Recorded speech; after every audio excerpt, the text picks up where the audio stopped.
Assalamualaikum warahmatullahi wabarakatuh. Kami dari Kumpulan 5, Kelas 10 akan membentangkan tentang isu cabaran ketirisan jati diri masyarakat digital dan penyelesaiannya menurut perspektif etika dari pelbagai peradaban. Kumpulan kami terdiri daripada saya, Nur Nazah Mitimah Rahim, Kristina Batrisha Abdul Rashid, Vera Rapiton, Nurin Syazwana binti Muhammad Faizal dan juga Siti Aisyah binti Sufyan. Dalam pembentangan kami, ianya terbahagi kepada 3 iaitu pendahuluan, isi dan huraian dan juga cadangan dan kesimpulan. Pada bahagian pendahuluan, kami akan menerangkan latar belakang kajian, objektif kajian dan juga kepentingan kajian. Pada bahagian isi dan juga huraian, kami akan menerangkan definisi dan konsep tajuk, kepentingan jati diri, cabaran ketirisan jati diri masyarakat digital dan juga penyelesaian menurut perspektif etika dan juga peradaban. Dan akhir sekali, pada bahagian cadangan dan kesimpulan, kami akan menerangkan cadangan dan juga kesimpulan terhadap kajian yang kami lakukan. Bagi memulakan pembentangan, saya akan menerangkan latar belakang tentang kajian yang kami jalankan. Bill Gates merupakan seorang ahli syarikat yang terkemuka dalam bidang pengkomputeran dan juga merupakan orang yang terkaya di dunia. Pada tahun 1993, beliau telah mengeluarkan pernyataan yang berbunyi, "The Internet, who are not interested in it."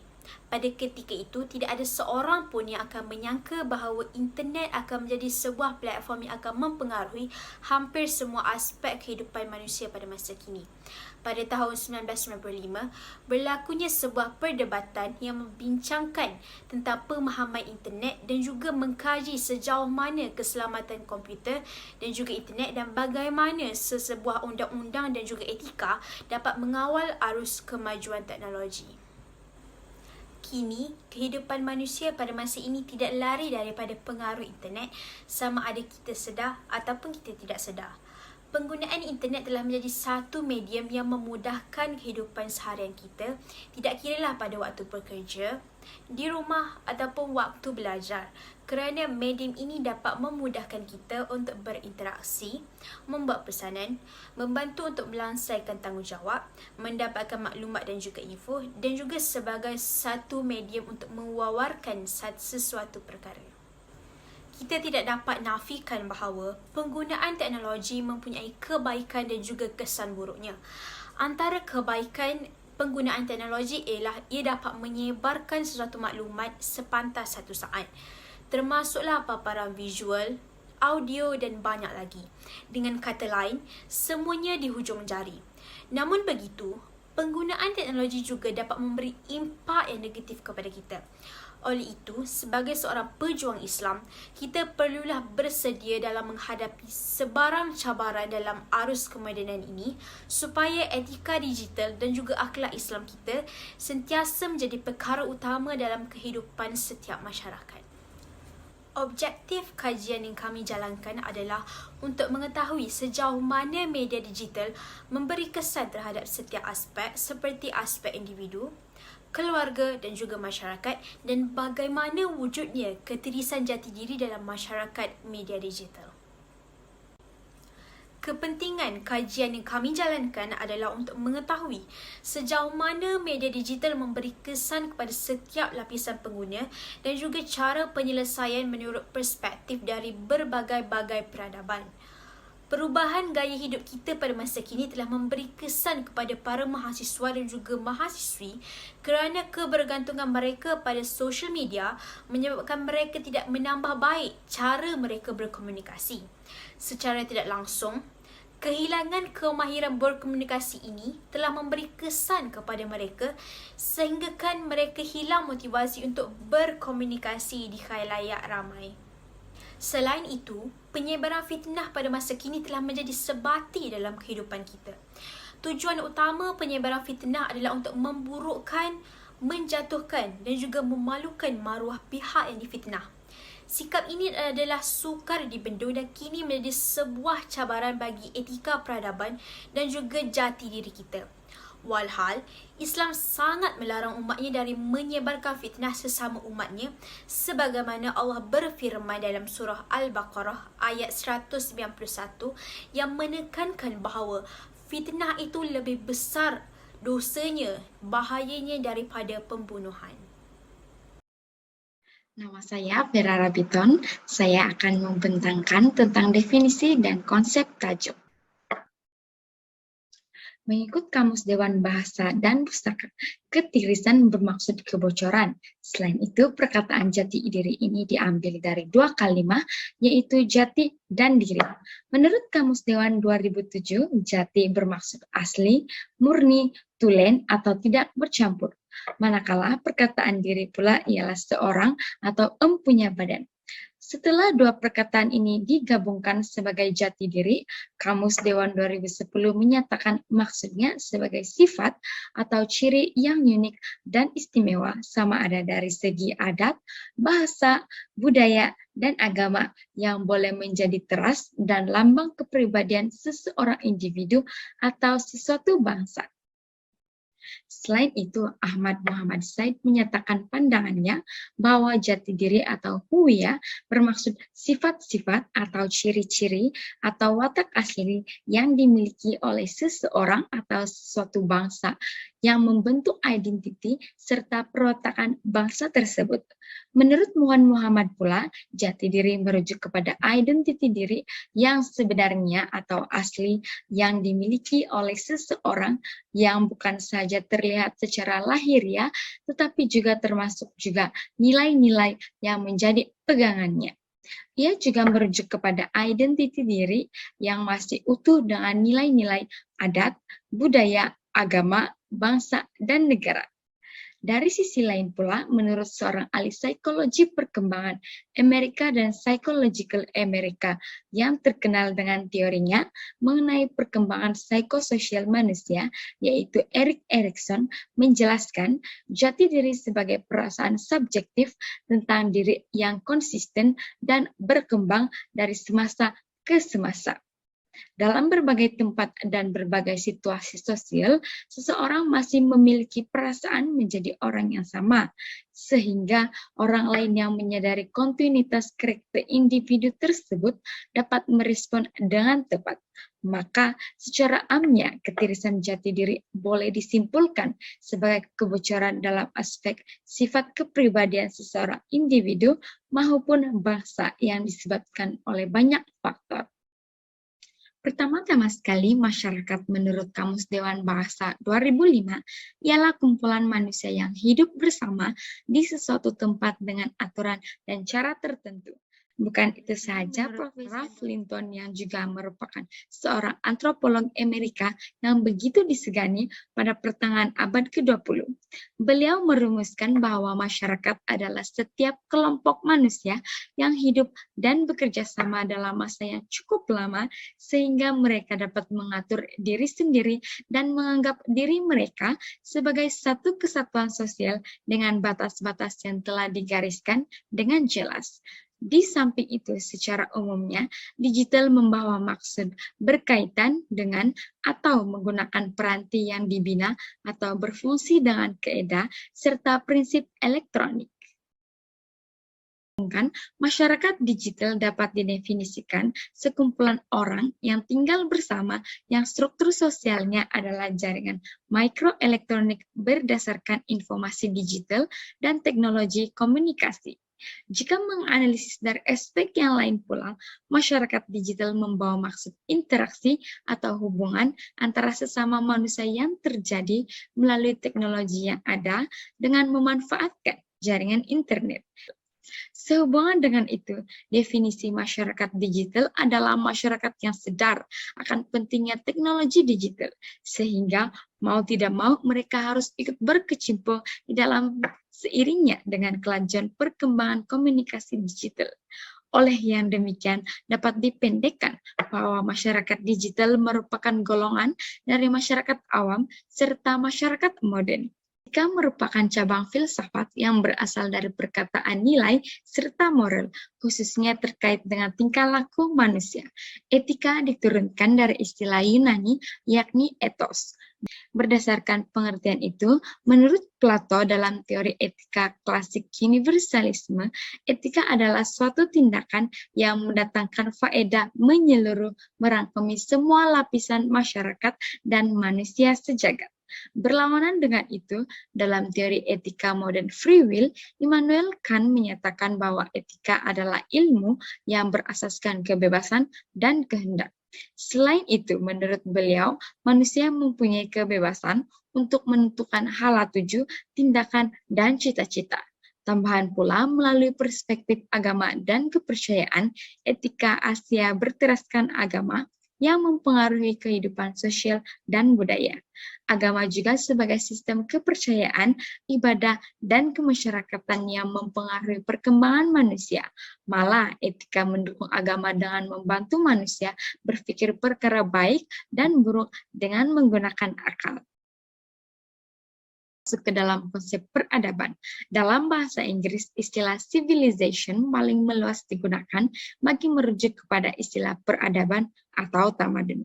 Perkataan civilize merujuk kepada memperbaiki tingkah laku yang kasar atau kurang sopan, menjinakkan serta menyelaraskan mengikut keperluan masyarakat. Ringkasnya, civilize boleh dikatakan sebagai keluar daripada kehidupan primitif atau barbarian kepada kehidupan yang mempunyai kehalusan akal budi dan kesopanan. Sementara itu, dalam bahasa Greek pula, peradaban merujuk kepada perkataan kei yang bermaksud terbentang atau terhampar atau sesuatu yang datang kepada kita. Perkataan-perkataan terbitan lain seperti keitai, keimai, kesai, dan kestai juga mempunyai maksud yang sama. Selain itu, kei juga membawa maksud kediaman atau rumah. Dari sudut lain, yaitu perspektif Islam, peradaban dikaitkan dengan perkataan umran, adab atau din, dan dinun atau dainun. Umran membawa maksud harta, kawasan yang didiami, berkembang subur dan maju, perhimpunan melawat, dan hidup berpanjangan. Seterusnya, perkataan dainun membawa maksud kepatuhan, penyerahan, cara hidup, pinjaman hakim atau pemerintah Madinah. Konklusinya, peradaban membawa maksud yang berbeza mengikut perspektif bahasa masing-masing. Namun, definisi tersebut tetap membawa kepada satu pemahaman. Nama saya Nurin Syazwana dan saya akan meneruskan lagi pembentangan dengan menjelaskan tentang kepentingan jati diri.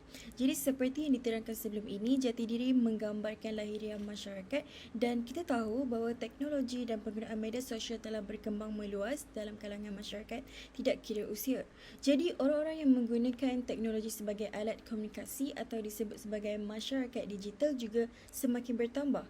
Hal ini membawa kepada ketirisan jati diri dalam masyarakat kerana kebanyakan interaksi dan apa-apa urusan dilaksanakan atas talian. Masyarakat hari ini kurang berhubungan antara satu sama lain secara natural, secara empat mata yang lebih melambangkan kemasyarakatan yang sebenar dibandingkan dengan komunikasi atas talian yang sering membawa dampak negatif. Perkara ini jelas sedikit sebanyak menghancurkan sistem kemasyarakatan dan memberi kesan yang kurang baik kepada masyarakat Melayu. Tidak dapat dinafikan bahawa kemajuan teknologi telah memberi pengaruh yang agak besar kepada penggunanya, namun masyarakat digital hari ini harus tetap mempunyai jati diri yang kukuh agar tidak mudah terpengaruh dengan segala perkara buruk, perkara negatif yang menjadi kesan dari penggunaan teknologi. Kepentingan jati diri boleh dibahagikan kepada tiga, iaitu kepentingan kepada individu, masyarakat dan juga negara.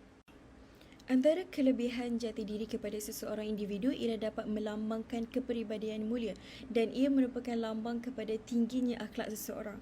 Dalam Islam, individu yang berakhlak akan dicintai Allah dan Rasulnya. Terdapat sebuah dalil hadis riwayat Al-Hakim di mana Rasulullah SAW bersabda yang bermaksud, sesungguhnya aku diutus untuk menyempurnakan akhlak mulia. Oleh itu, amatlah dituntut bagi individu yang beragama Islam untuk mempunyai jati diri yang kukuh agar dapat memaparkan sasiah diri yang baik dan dijadikan contoh oleh sahabat seagama yang lain. Akhlak juga adalah aspek yang paling penting dalam sesebuah tamadun, maka secara umumnya setiap individu mestilah mempunyai jati diri yang kukuh agar mereka dapat menunjukkan kepribadian yang mulia dan seterusnya dihormati oleh orang sekeliling. Seterusnya, individu juga dapat mengelak dari pengaruh negatif jika mereka mempunyai jati diri.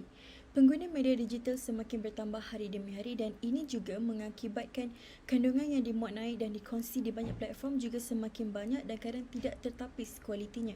Ramai anak muda kini khususnya kelihatan amat mudah terpengaruh dan terikut-ikut dengan budaya barat atau apa-apa yang dipaparkan di social media seperti di TikTok contohnya. Pergaulan tanpa batas yang keterlaluan antara lelaki dan perempuan adalah antara pengaruh negatif yang jelas ditunjukkan dan dibanggakan seolah-olah ia adalah perkara yang normal.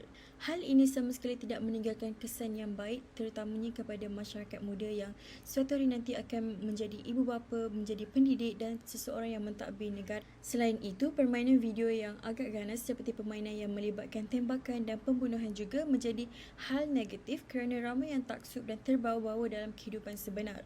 Hal ini mendorong kepada jenayah seperti membunuh kerana terpengaruh dengan apa yang dilihat di skrin.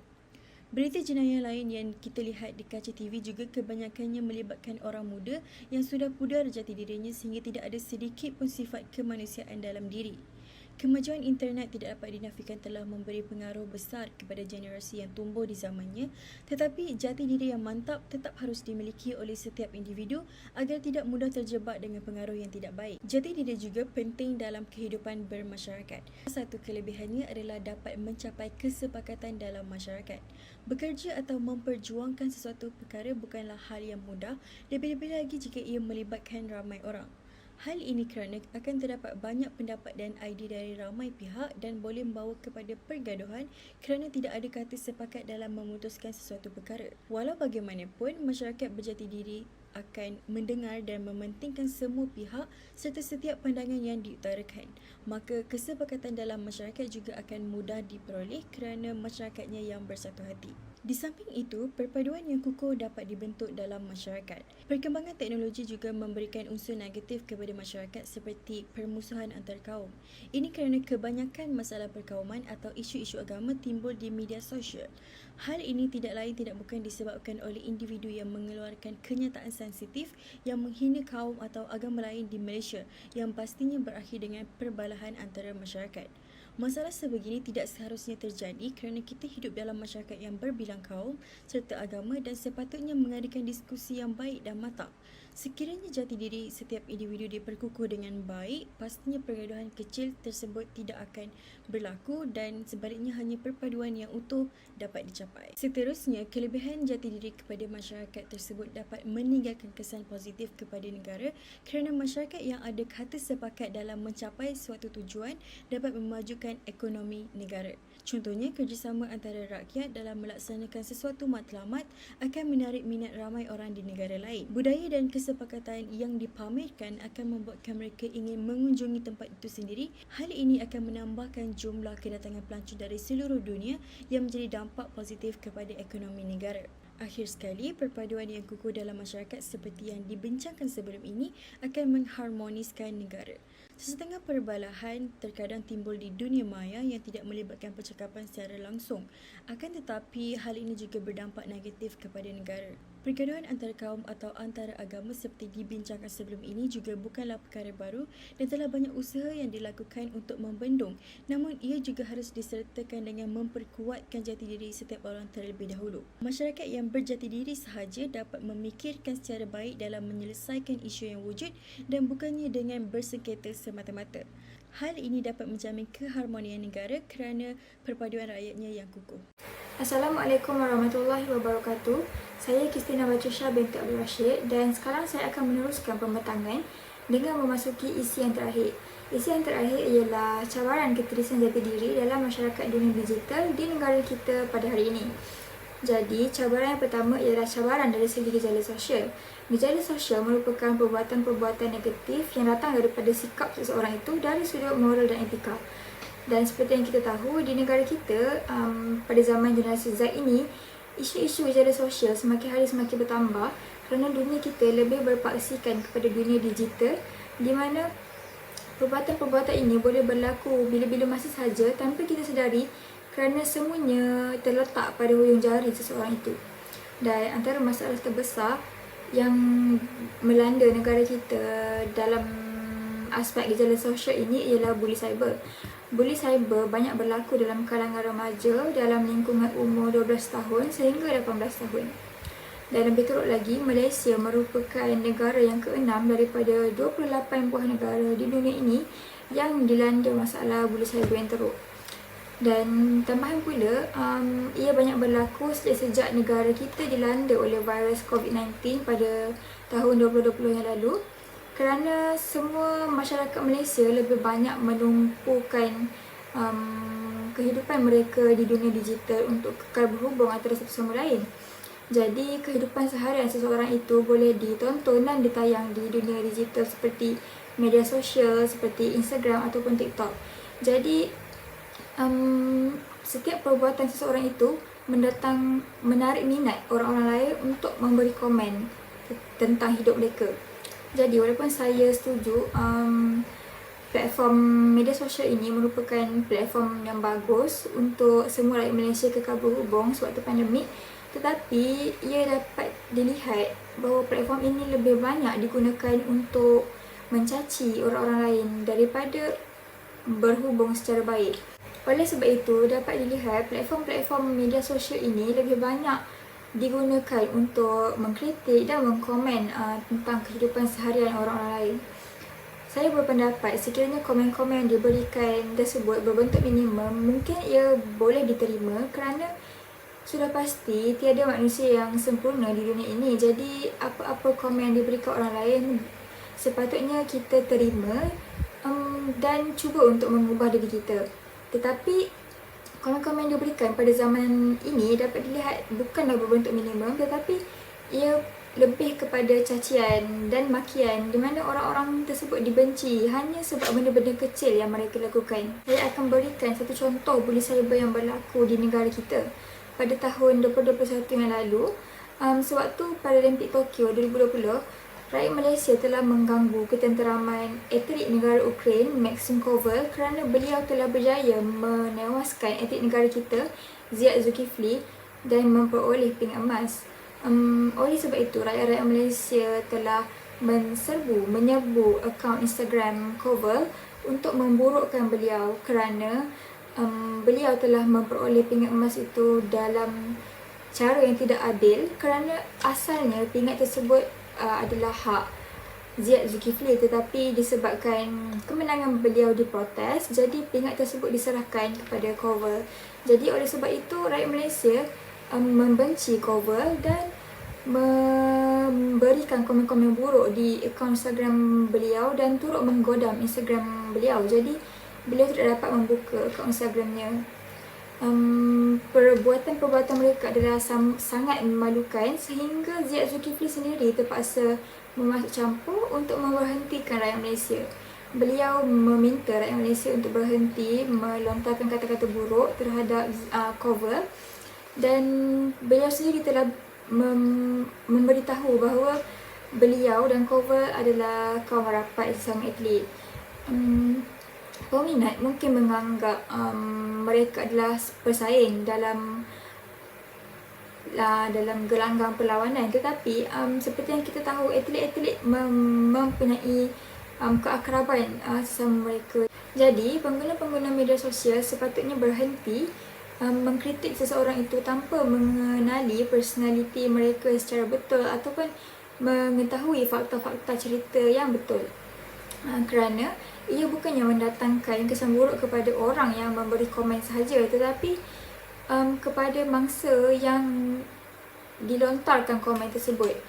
Dan antara kesan buruk yang banyak berlaku di negara kita adalah apabila orang yang dibenci, mangsa bully cyber ini, mula merasakan kehidupan mereka tidak mempunyai makna dan meninggalkan kehidupan mereka apabila mereka membunuh diri. Saya berpandangan bahawa gejala sosial ini merupakan satu cabaran dalam menjaga ketirisan jati diri seseorang itu, adalah kerana apabila seseorang itu sudah banyak terpengaruh untuk berkelakuan buruk dalam dunia digital, personaliti mereka juga akan berubah menjadi seorang yang sangat negatif. Dan di negara kita sudah terlalu ramai masyarakat dunia digital yang bersikap negatif apabila mereka terlalu asyik mencaci kehidupan orang lain tanpa menyedari kelemahan diri mereka sendiri. Oleh sebab itu, kita masing-masing perlu memuhasabah diri kerana setiap apa yang kita lakukan mencerminkan kepribadian kita dan mencerminkan imej negara dan agama. Selain gejala sosial, satu lagi cabaran yang banyak melanda negara kita adalah cabaran dari segi jenayah cyber. Jenayah cyber banyak berlaku di negara kita apabila wujudnya individu-individu yang pintar IT tetapi menyalahgunakan kepintaran mereka itu untuk melakukan keburukan daripada menyumbang kepintaran mereka itu untuk perkara-perkara yang berfaedah. Dan sebenarnya jika kita lihat jenayah cyber ini adalah lebih mudah untuk dilakukan berbanding jenayah biasa, kerana seperti yang saya katakan tadi, ia hanya memerlukan beberapa sentuhan sahaja daripada hujung jari seseorang itu tanpa memerlukan banyak tenaga dan masa. Jadi ia adalah antara salah satu jenayah yang paling kita patut berhati-hati, kerana maklumat-maklumat peribadi ataupun harta-harta simpanan yang kita simpan secara online boleh dicuri ataupun digodam sekaligus sahaja oleh penjenayah-penjenayah ini, dan akhirnya cuma akan memberikan kerugian dan musibah kepada diri kita. Contoh yang mudah untuk diberikan, anak-anak yang menyimpan harta ibu bapa yang bergolongan emas secara digital adalah sangat bahaya, kerana golongan warga emas adalah terdedah kepada penjenayah, kerana mereka menganggap bahawa golongan emas ini sebagai sasaran utama mereka, memandangkan mereka kurang berpengetahuan tentang selok-belok dunia digital ini. Jadi anak-anak perlu sepatutnya lebih berhati-hati apabila bertindak untuk menyimpan harta-harta ibu bapa mereka. Jadi antara kes jenayah cyber yang banyak berlaku di negara kita akhir-akhir ini, yang adalah amat popular sejak akhir-akhir ini, ialah Macau Scam.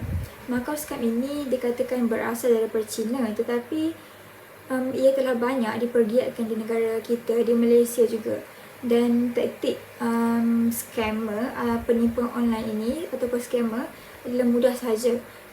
Scammer-scammer ini akan menyamar sebagai pihak autoriti seperti pegawai bank untuk menyelundup duit-duit mangsa. Jadi disebabkan oleh scam ini, negara kita telah mencatatkan kerugian sebanyak 19 juta ringgit sejak Januari tahun ini sahaja, tanpa mengira harta-harta yang telah rugi sejak tahun-tahun yang sebelum ini. Jadi disebabkan oleh kes yang semakin hari semakin meningkat di negara kita ini, Ketua Polis Negara Datuk Arjunaidi telah memberi candangan kepada pihak perundangan untuk meminda Seksyen 420 daripada Kanun Keseksaan untuk memperketatkan lagi tindakan yang perlu diambil kepada penjenayah-penjenayah cyber. Dan saya berpendapat bahawa jenayah cyber ini merupakan suatu cabaran dalam menghalang ketirisan jati diri masyarakat dunia digital, kerana ia menyebabkan kehilangan intelek seseorang itu apabila mereka tidak boleh membezakan antara yang baik dengan yang buruk untuk menggunakan kepintaran mereka terhadap perkara baik maupun perkara buruk. Untuk menyimpulkan isi terakhir pembentangan kumpulan kami, saya berharap bahawa isu-isu gejala sosial dan jenayah cyber di negara kita dapat dihentikan apabila pihak kerajaan ataupun institusi-institusi pendidikan maupun institusi kekeluargaan mengambil tindakan sewajarnya untuk memantau dan menghalang perkara-perkara ini untuk terus berlaku. Nama saya Siti Aisyah binti Sufyan. Setiap masalah pasti ada penyelesaiannya. Jadi seterusnya, saya akan meneruskan pembentangan tentang penyelesaian cabaran digital yang dihadapi menurut dua perspektif, yaitu pandangan Islam dan juga bukan Islam. Melalui penyelesaian perspektif pandangan Islam, langkah pertama yang boleh kita ambil untuk menjadi seorang masyarakat digital yang bertanggung jawab ialah menggunakan kemudahan teknologi berlandaskan akhlak Islam. Mengapa perlu berlandaskan akhlak Islam? Hal ini kerana ketika kita bekerja, berinternet dan menggunakan teknologi, segala perbuatan kita akan dilihat oleh Allah dan sudah tentu akan ditanya dan dibalas di hari akhirat kelak. Firman Allah dalam surah Al-Taubah ayat 105 mengatakan, "Dan katakanlah, wahai Muhammad, beramallah kamu akan segala yang diperintahkan, maka Allah dan Rasulnya serta orang-orang beriman akan melihat apa yang kamu kerjakan, dan yang kamu akan dikembalikan kepada Allah yang mengetahui perkara-perkara yang gaib dan yang nyata. Kemudian ia menerangkan kepada kamu apa yang kamu telah kerjakan." Langkah kedua yang boleh dilakukan adalah menetapkan pendirian untuk tidak mengkritik dan tidak membuka aib orang sewenang-wenangnya.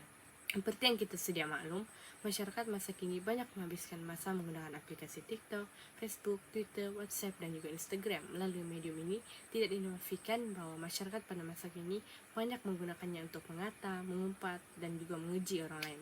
Secara tidak langsung, perkara ini mampu memberi kesan yang mendalam kepada individu yang dikeji, sehingga mereka cenderung untuk mencabut nyawa sendiri. Sebagai contoh, selebriti antarabangsa daripada Korea Selatan, Sully yang merupakan anggota kumpulan FX menanggung ketegangan emosi yang sangat teruk.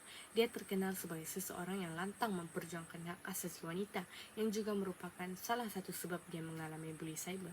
Sehingga satu tahap itu, dia mengambil keputusan untuk suicide. Oleh itu, perbuatan bully cyber adalah akhlak yang terkeji atau mazmumah.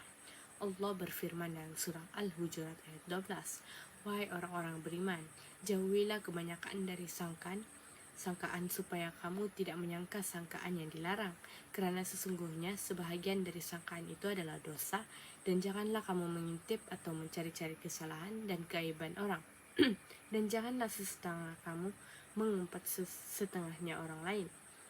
Adakah seseorang dari kamu suka memakan daging saudara yang telah mati? Jika demikian keadaan mengumpat, maka sudah tentu kamu jijik kepadanya. Oleh itu, patuhilah larangan-larangan yang tersebut dan bertakwalah kamu kepada Allah. Sesungguhnya Allah penerima taubat lagi maha pengasihi." Langkah yang terakhir ialah menggunakan kemahiran teknologi kepada sesuatu yang lebih bermanfaat seperti bekerja dalam sektor teknologi maklumat dan komunikasi. Kita tahu bahwa segala perkara yang kita lakukan akan dibalas oleh Allah. Oleh itu, sekiranya kita melakukan kebaikan, akan dibalas dengan kebaikan. Tetapi jika kita melakukan kejahatan, maka akan dibalas juga dengan kejahatan. Sejajar dengan sifat adil Allah, segala usaha atau perbuatan manusia semasa di dunia akan diperlihatkan kepada mereka di hari akhirat kelak dan diberi pembalasan yang paling sempurna. Individu yang terkenal di media sosial seperti Instagram atau gelaran yang sering digunakan oleh masyarakat pada masa kini, yaitu Instafamous, mereka boleh menggunakan platform mereka untuk menyebarkan kebaikan atau membuat sesuatu yang bermanfaat. Sebagai contoh, Khairul Amin yang kini merupakan seorang usahawan muda Malaysia menggunakan platformnya untuk berkongsi resep masakan ketika bulan Ramadan. Seterusnya kita lihat pula penyelesaian daripada sudut pandangan bukan Islam. Salah satu pandangan bukan Islam yang kita boleh ambil sebagai contoh adalah agama Kristian. Kitab Bible mengajar umatnya agar mengasihi sesama manusia seperti mana kita mengasihi diri kita sendiri dan perlakukan orang lain sebagaimana kita ingin diperlakukan. Tidak wujud ruang dalam iman Kristian untuk merendahkan atau menganiaya seseorang. Salah satu strategi untuk menyelesaikan bully cyber dan zina cyber adalah dengan melaporkan perkara tersebut kepada pihak berkuasa. Hal ini selaras dengan ajaran Kristian melalui kitab Bible, yaitu umatnya dipanggil untuk mencari keadilan dan membela orang yang ditindas. Berdiam diri hanya menolong seseorang pembuli dari terus melakukan jinayat tersebut. Oleh itu, kita harus mempunyai keberanian dan berdiri untuk mereka yang tidak dapat mempertahankan diri mereka. Menurut agama Buddha pula, mereka mengamalkan konsep karma, yaitu sekiranya kita berbuat kebaikan, akan dibalas dengan kebaikan, tetapi akan membawa kepada kemudaratan jika berbuat sebaliknya. Cara penyelesaian yang boleh diambil daripada agama Buddha untuk menamatkan kesengsaraan adalah mempraktikkan jalan 8 lapis mulia yang terbahagi kepada 3 aspek, yaitu sila yang bermaksud kebaikan, samadhi yang bermaksud perkembangan mental, dan panah yang bermaksud kebijaksanaan. Di bawah aspek sila, seseorang individu hendaklah mengamalkan pertuturan yang betul. Sebagai contoh, kita sebagai individu yang bertanggung jawab hendaklah menjaga tutur kata dengan baik di media sosial dengan tidak membuka aib seseorang individu. Sekian itu sahaja daripada saya. Terima kasih. Cadangan dalam menangani isu ini adalah dari segi diri. Kita perlulah menjaga segala maklumat yang berkaitan kepribadian kita dan juga mengelakkan ia diketahui oleh pihak luar sebagai langkah untuk mengelakkan kita menjadi mangsa-mangsa penjenayah dunia cyber. Selain itu, kita juga boleh menerapkan sikap jujur dalam diri kita kerana kejujuran merupakan asas dalam membentuk perilaku manusia. Sebagai contoh, kita boleh memaparkan pada skrin mengenai etika melayari laman web sebagai satu proses membina kejujuran pada diri. Cadangan dari segi masyarakat pula, mereka perlulah peka dengan setiap maklumat yang diperolehi, seperti mendapatkan kepastian dan juga kesahihan maklumat tersebut supaya tidak wujud unsur fitnah dan juga salah faham di antara mereka. Sebagai kesimpulan kepada kajian yang kami telah lakukan, jelaslah bahawa Islam merupakan sebuah agama yang lengkap dengan meletakkan setiap cabaran-cabaran dalam kehidupan kita, khususnya cabaran jati diri, mempunyai penyelesaiannya tersendiri. Setiap penyelesaian tersebut telah tertulis dalam Al-Quran. Kemajuan teknologi yang semakin pesat pada masa kini tidak boleh dihalang oleh kita. Namun, kita sebagai umat Islam perlulah bersedia menghadapi segala cabaran digital yang akan timbul. Oleh itu, sekian sahaja pembentangan daripada kami. Assalamualaikum warahmatullahi wabarakatuh.